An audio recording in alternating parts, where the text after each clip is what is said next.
UK Foreign Secretary Dominic Raab, meanwhile, has been facing backlash after it was reported that help for Afghan interpreters was delayed because Raab was on holiday.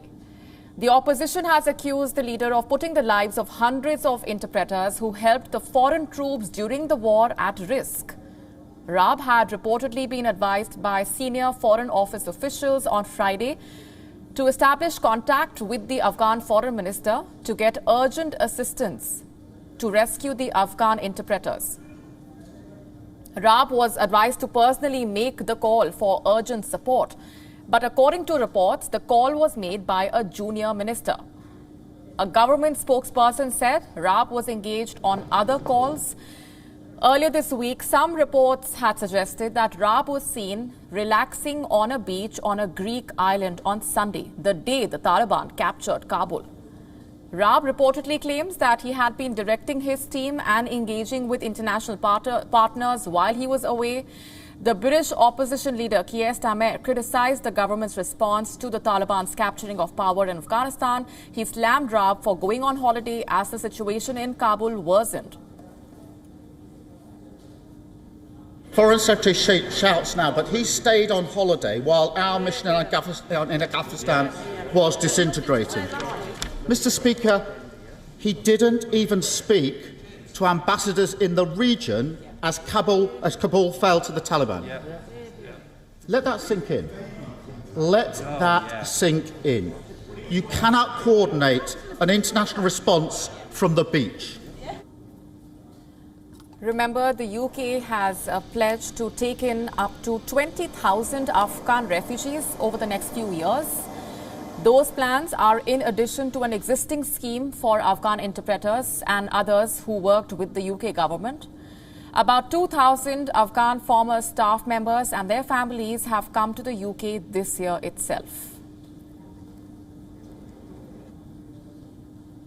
Let's go straight across now to our London Bureau Chief, Mandy Clark, joining us for more on these developments. Mandy, these are serious allegations that have been raised by the opposition. Any statement issued by Dominic Raab himself?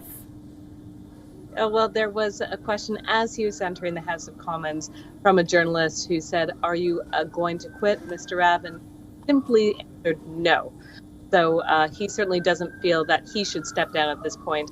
But the opposition certainly feels differently. They feel like he was asleep at the wheel. He could have done more during those crucial hours before the Taliban rolled into Kabul to save really the interpreters who have helped the British people and the British mission for the last 20 years. So there's certainly criticism, deep criticism. And what is even more telling, a lot of his own MPs in his own government are not making very loud statements of support, although the British Prime Minister Boris Johnson still says he has every faith in him and he is not calling for him to step down.